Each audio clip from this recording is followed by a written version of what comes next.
Welcome to another episode of Extreme Expat Stories of Thailand.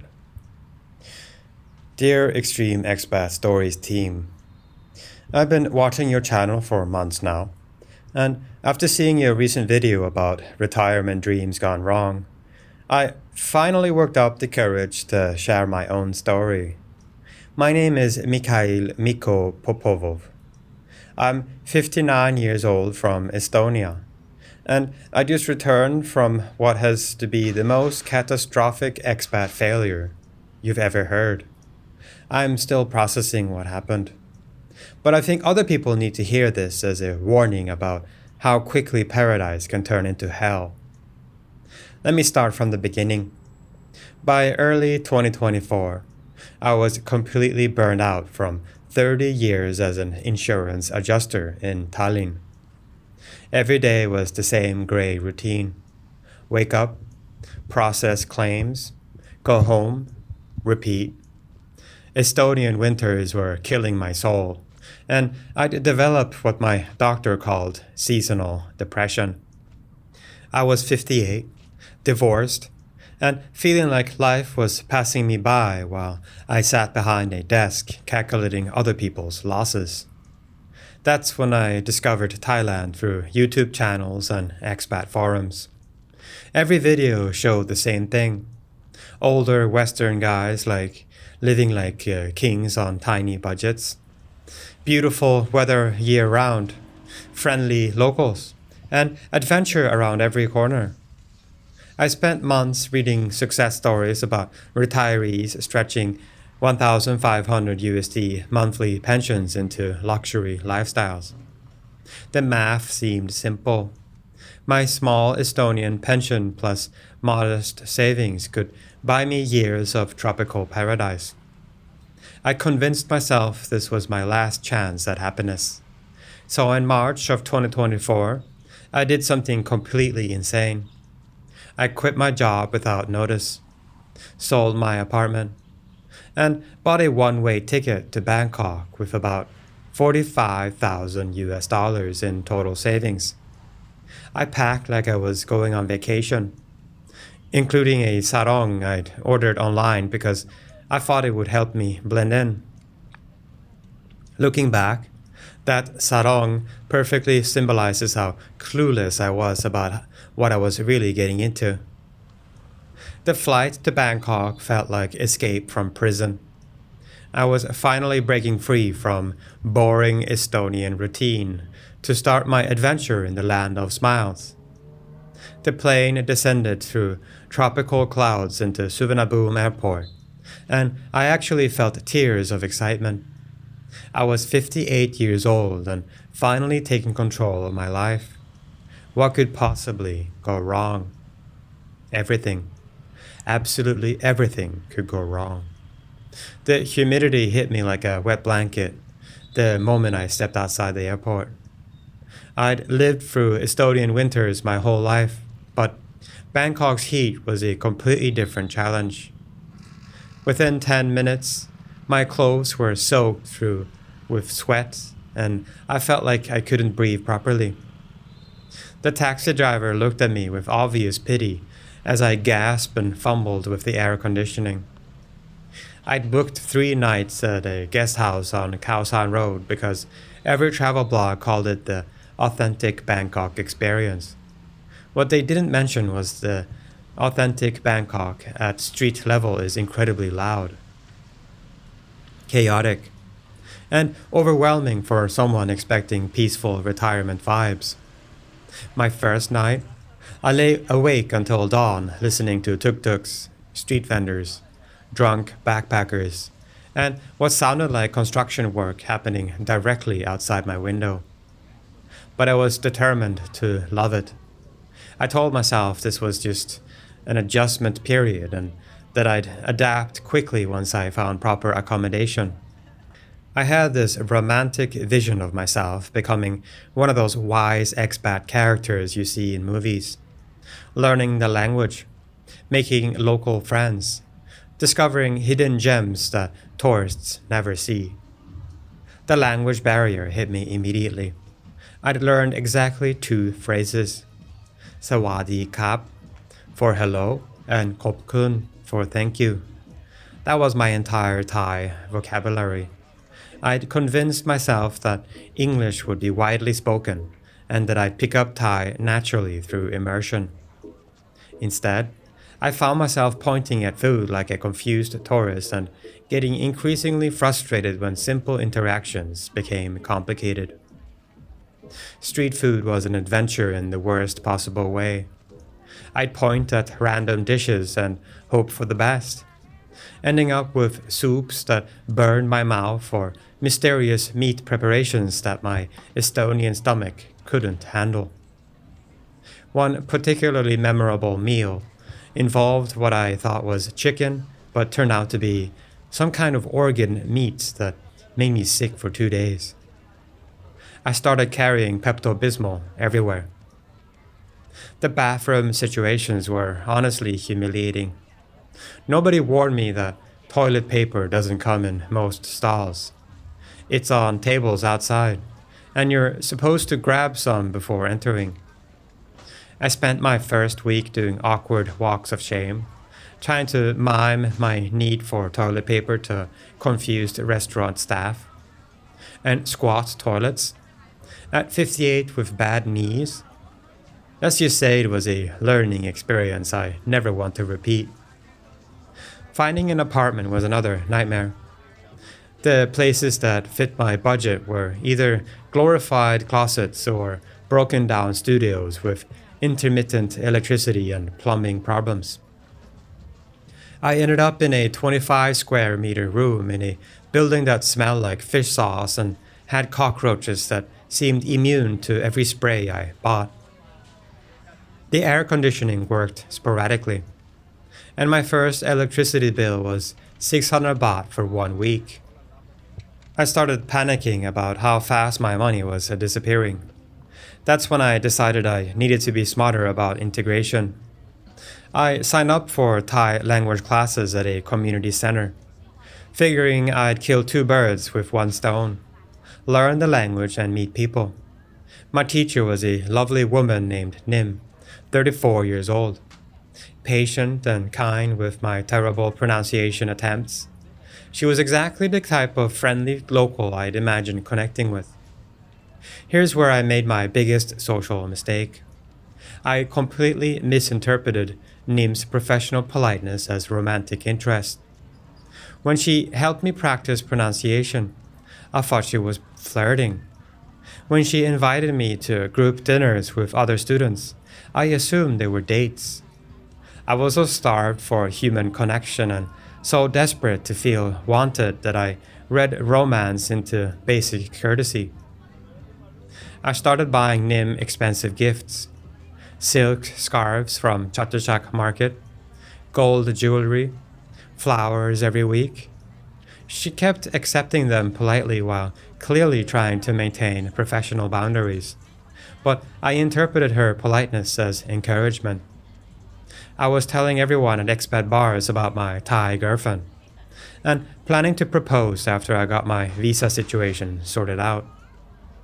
The other expats were trying to warn me gently that I might be misreading signals, but I was convinced they were just jealous. I thought I'd cracked some secret code about Thai culture that these other foreigners couldn't understand. Looking back, I was behaving exactly like every delusional expat stereotype, but I couldn't see it at the time. The rejection came during our 4th month of lessons. Nim finally had to tell me directly that she wasn't interested romantically and that my gifts were making her uncomfortable. She was kind about it, but firm.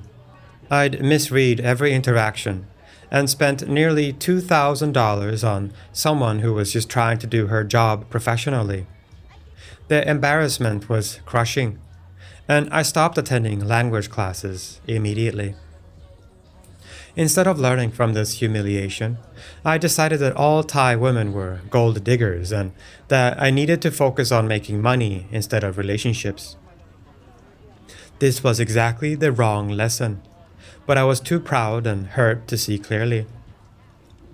I started spending more time online, joining Facebook groups for expats and looking for business opportunities that could restore my confidence. That's where I met Alex, supposedly a German entrepreneur living in Phuket, who claimed to be making millions through cryptocurrency arbitrage. His Facebook profile showed luxury condos, expensive cars, and stacks of cash. He'd post daily screenshots of trading accounts showing incredibly gains. More importantly, he seemed to understand exactly what I was going through as a struggling expat. Alex started messaging me privately, saying he could see I was intelligent and deserved better than scraping by on a tight budget. He explained his arbitrage strategy, buying Bitcoin in Thailand and selling it in European markets for guaranteed profits. According to him, Thai cryptocurrency regulations created perfect price gaps that generated 5 to 10% monthly returns with minimal risk. The pitch was sophisticated. Alex sent me official-looking documents, testimonials from other investors, and detailed market analysis explaining why this opportunity was limited and exclusive. He claimed he needed trusted partners to help move money through different accounts to maximize arbitrage opportunity. For someone watching his savings evaporate on overpriced rent and restaurant meals, this felt like salvation. I should have done basic research. Cryptocurrency arbitrage between countries requires massive capital, complex banking relationships, and definitely doesn't offer guaranteed returns. But Alex had spent weeks building trust, sharing market insights, and even calling me personally to discuss strategy. When you're lonely and desperate in a foreign country, a friendly expert offering solutions becomes impossible to resist. The investment process looked completely legitimate. Alex sent contracts, business registration documents, and investment agreements for his digital asset management company. I had to wire 28,000 US dollars to a Thai bank account for regulatory compliance, after which my money would be converted to cryptocurrency and start generating daily profits. I sent nearly everything I had, keeping just enough for basic living expenses. For exactly 3 weeks, I received detailed daily reports showing my investment growing beautifully. Some days showed 3% gains, others 7% profits. Alex would call every few days to discuss market conditions and strategy adjustments. I was so excited I started planning how to spend my profits. Maybe a nice condo in Hua Hin, or a motorbike for countryside exploration. Then Alex's website disappeared overnight. His phone number was disconnected. His Facebook profile vanished like it never existed. Every document and contract I'd received was fake. The bank account was closed immediately after receiving my transfer. I'd been played by one of the oldest scams in existence, just dressed up with cryptocurrency buzzwords and targeted at vulnerable expats. The psychological impact was devastating. I went from feeling like a savvy international investor to realizing I'd been manipulated like a complete amateur. Nearly my entire nest egg was gone, sent to criminals who'd studied exactly how to exploit lonely, desperate foreigners. With about 3,000 US dollars left in my accounts, I was facing potential homelessness in Bangkok with no way home. That's when my health started collapsing. The stress triggered panic attacks that felt like heart problems. I wasn't sleeping because I'd lie awake calculating how many days I could survive on my remaining money. My blood pressure spiked from anxiety and too much sodium from instant noodles and street food. My stomach was constantly upset from bouncing between unfamiliar local dishes and overpriced Western restaurants. One night, the panic became so severe I thought I was having a heart attack. I took a taxi to Bamrungrad Hospital, convinced I was dying. After 12 hours of tests and waiting, doctors determined that it was a severe anxiety episode triggered by stress and dehydration. The medical bill was 25,000 baht, another massive chunk of my remaining money gone for what amounted to expensive confirmation that my life was falling apart. The hospital experience highlighted how unprepared I was for medical emergencies. I couldn't explain my symptoms clearly or provide coherent medical history. I didn't have proper health insurance because I'd assumed healthcare would be simple and affordable. The staff were professional but clearly frustrated by my inability to communicate or understand treatment options. Meanwhile, my visa situation was becoming precarious. I've been doing tourist visa runs to Cambodia every few months, which is legal but suspicious when repeated too often. On my fourth border run, immigration officials started asking detailed questions about my finances, accommodation, and reasons for constantly entering Thailand. Without substantial savings or stable income to show, they flagged me as a potential illegal worker. The border interrogation was humiliating.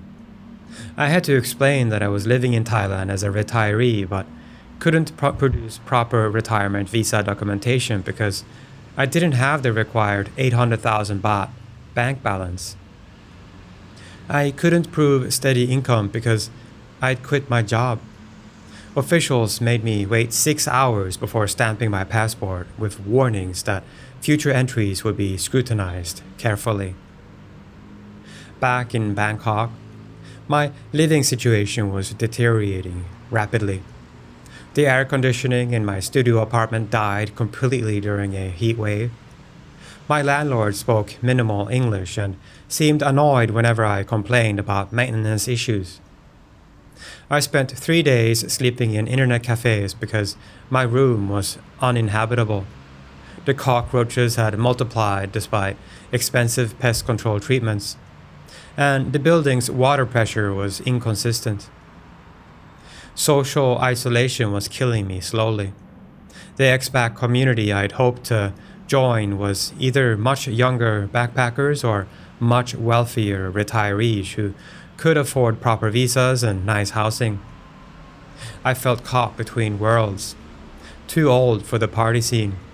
Too broke for established expat circles. I'd sit alone in bars, nursing single beers for hours because I couldn't afford to drink normally. My daily routine became depressingly predictable. Wake up sweating in my broken apartment. Eat instant noodles or the cheapest street food available. Spend hours in air-conditioned malls because it was free cooling. Then return to my hot room to stress about money until exhaustion finally brought sleep. I was living in one of the world's most exciting cities but experiencing none of its culture or energy. When my landlord demanded 3 months rent upfront or immediate eviction, I realized I was completely trapped. With less than 1,500 US dollars remaining and no income prospects, I couldn't meet his demand. I had to move out with nowhere to go and started couch surfing with other expats I'd connected with through Facebook groups. These weren't real friends. They were strangers who let me sleep on their floors for a few days at a time out of expat solidarity and pity. I bounced between different apartments, always overstaying my welcome, contributing what little money I could for food and utilities. Everyone was kind, but clearly stressed by having a broke, desperate man camping in their living spaces. One host, an Australian guy named Dave, had watched this exact scenario play out multiple times. He explained that my story wasn't unusual. Thailand attracts middle-aged men with unrealistic expectations and inadequate resources. and most flame out within their first year. The successful expats were either much younger and adaptable or much wealthier with proper long-term planning. Dave tried helping me explore options, but they were all terrible. Going home meant admitting complete failure and starting over at 59 with almost nothing. Staying meant finding illegal work or somehow qualifying for proper visas without required finances. I'd painted myself into a corner with no good escape routes. My breaking point came during Bangkok's brutal April heat, when temperatures hit dangerous levels. I was sleeping on a British couple's floor in their tiny apartment with barely functioning air conditioning. We were all irritable from heat, cramped conditions, and the stress of my impossible situation. I felt like a burden on everyone, trying to help me. That night, I had my complete emotional breakdown. Months of accumulated stress, shame, and financial terror finally overwhelming me completely. I spent hours on their balcony, crying, and calling my sister Katrin in Estonia to beg for money to come home. Katrin, who'd warned me against this whole plan from the beginning, agreed to wire enough for a plane ticket, but with strict conditions. Her terms were harsh but fair. I had to promise to move back to Estonia permanently, find any available work immediately, and never again make major life decisions without consulting family first. She loved me, but she wasn't going to enable another midlife crisis adventure. I agreed to everything. I was broken, exhausted, and ready to admit that my Thailand dream had been pure fantasy. My final week in Bangkok was spent liquidating everything I owned at terrible losses. I sold my laptop to another expat for 3,000 baht when it was worth 15,000. My remaining clothes went for almost nothing at Chatuchak Weekend Market. I had to calculate every expense carefully to ensure I'd have enough baht to reach the airport. Even my last meal in Thailand was pathetic. A 35 baht bowl of noodles from a street cart because I couldn't afford anything else. I sat there slurping soup and thinking about how I'd imagine myself becoming some kind of sophisticated international man of leisure. Instead, I was counting coins to pay for basic food. The departure lounge at Suvarnabhumi was the loneliest place I've ever been. I watched other travelers heading off on adventures while I sat there with nothing to show for 8 months in paradise except expensive lessons about overconfidence and poor planning. When they served the airplane meal, I couldn't even afford airport food, so I ate that sad international sandwich and thought about how I used to complain about expensive Western food in Bangkok. Here's what I want your viewers to understand. My failure wasn't just bad luck. Every single mistake I made was completely predictable and avoidable. I never seriously learned Thai beyond tourist phrases, never researched visa requirements properly, never built adequate emergency funds, and I never tried to understand local culture beyond surface-level observations. The cryptocurrency scam was particularly brutal because it targeted exactly my vulnerabilities: financial desperation, social isolation, and a desperate need to believe someone valued my judgment. Alex, the fake entrepreneur, knew precisely which psychological buttons to push to make a lonely, broke expat hand over his life savings.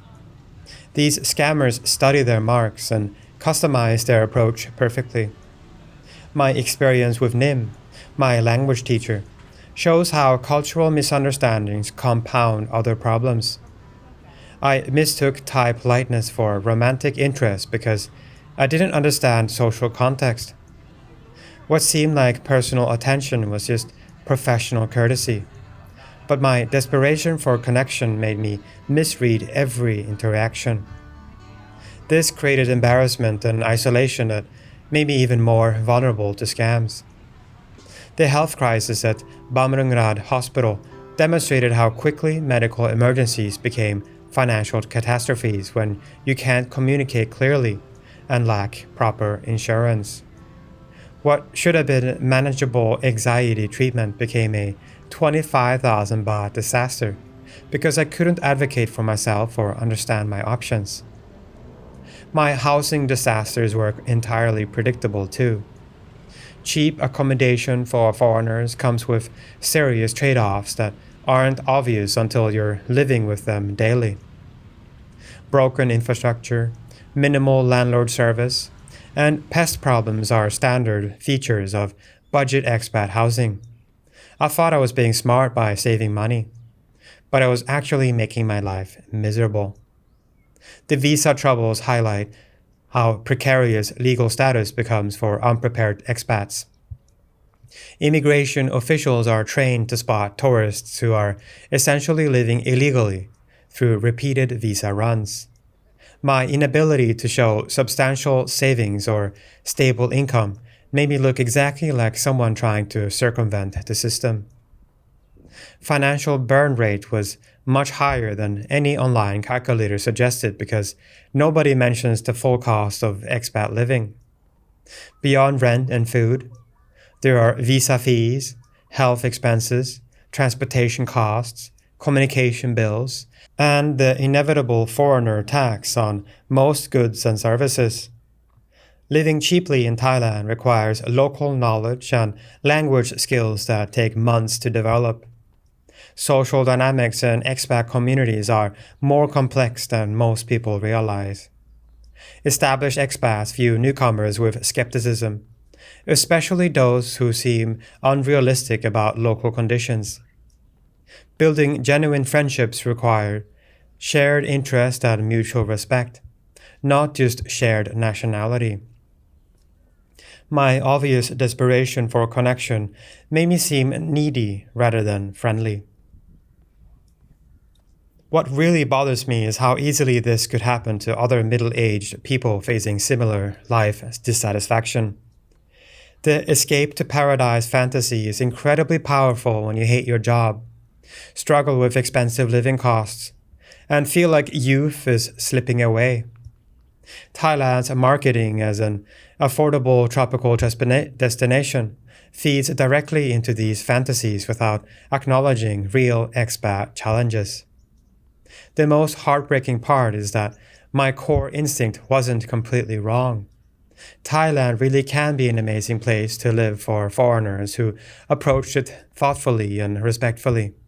The weather is incredible, costs can be reasonable, and the culture is fascinating.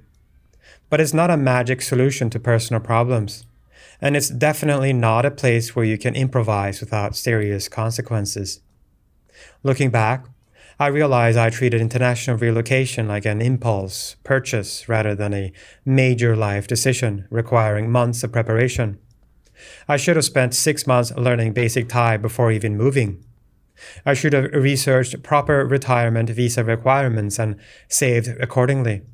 I should have visited Thailand multiple times to test whether the lifestyle actually suited me. Instead, I let midlife crisis thinking override common sense planning. The 45,000 US dollars I lost could have funded comfortable living in Estonia for several years, while I planned a proper transition. Or it could have paid for multiple extended Thailand visits to determine whether permanent relocation made sense. My sister Katrine's rescue conditions were appropriate but difficult to accept. I had to move back to Estonia, find whatever work was available, and submit to family oversight for major decisions. She wasn't trying to control my life. She was protecting me from my own demonstrated poor judgment. Sometimes tough love is the only thing that can break destructive thinking patterns. I'm now working part-time at a hardware store in Tallinn, and living in a small apartment Katrine helped me find. My health has stabilized somewhat, though I still have anxiety when discussing my Thailand experience. I'm embarrassed about the whole disaster and try to avoid bringing it up at social events. Most people in my life know something went wrong, but I don't share details about how spectacularly I failed. But here's the strangest part. Despite losing everything, part of me still romanticizes the Thailand experience. I remember amazing street food, beautiful temples, warm weather, and genuinely kind people I encountered. Even after complete financial and social disaster, I can't quite shake the feeling that Thailand could have worked if only I'd been smarter about my approach. That's probably the most dangerous aspect of these expat failure stories. They reinforce the fantasy rather than destroying it completely. I tell people I failed because I was naive about scams and didn't plan properly. Not because the whole premise of budget paradise living was fundamentally flawed from someone in my situation. The truth is that successful long-term expats in Thailand fall into specific categories. They're either young enough to adapt completely and build local careers, wealthy enough that cost of living becomes irrelevant, or they have specialized skills that make them valuable in international markets. Middle-aged guys with modest savings and no backup plans are setting themselves up for exactly what happened to me. I watch your channel now partly for entertainment, but mostly to process my own experience through other people's stories. Every cautionary tale resonates because I lived through similar mistakes and emotions. The overconfidence, the cultural misunderstandings, the financial miscalculations, the social isolation. These patterns repeat because the underlying psychology remains the same. What I want your viewers to understand is that countries like Thailand aren't designed to be retirement havens for broke foreigners, regardless of how cheap the beer might seem. The infrastructure, legal system, and social expectations assume you have substantial resources and local knowledge. Showing up with vacation money and hoping everything works out is a recipe for disaster. The bureaucracy alone can destroy unprepared expats. Visa requirements change constantly, and what works for young backpackers doesn't work for older settlers attempting permanent residence. Property laws heavily favor locals and are incredibly complex to navigate. Healthcare is excellent in major cities but expensive without proper insurance planning. Cultural differences that seem charming during vacation become exhausting obstacles when building permanent life. Language barriers that add adventure to short trips become daily frustrations when handling banking, healthcare, legal issues, and emergency situations. The Thai concept of politeness that feels so welcoming can mask real communication problems until crisis moments. My cryptocurrency disaster was just the final catastrophe in a series of poor decisions. But even without the scam, I was burning money faster than anticipated with no realistic income plan. Tourist-level language skills meant I couldn't access cheaper local services or build meaningful relationships outside expensive expat bubbles. I was essentially living as a permanent tourist in tourist zones, which is financially unsustainable on modest budgets. Even now, 8 months later, I sometimes catch myself browsing Thailand property websites or watching YouTube videos about expat life. The fantasy is incredibly persistent, despite everything I experienced. I have to consciously remind myself that I barely survived my first attempt, and would definitely fail even worse with fewer resources. Thailand isn't going anywhere. Paradise dreams still exist after you've done proper preparation and saved appropriate money. But once you've burned through resources on failed expat adventures, those dreams become much harder to achieve responsibly. I hope sharing my disaster helps someone else avoid similar mistakes. Your channel provides valuable reality checks about expat life that people need to hear before making irreversible decisions. Keep exposing both the successes and failures. We need honest perspectives about international living, not just marketing fantasies. Thank you for reading this embarrassingly long confession. Maybe my spectacular failure can serve as entertainment and education for your subscribers.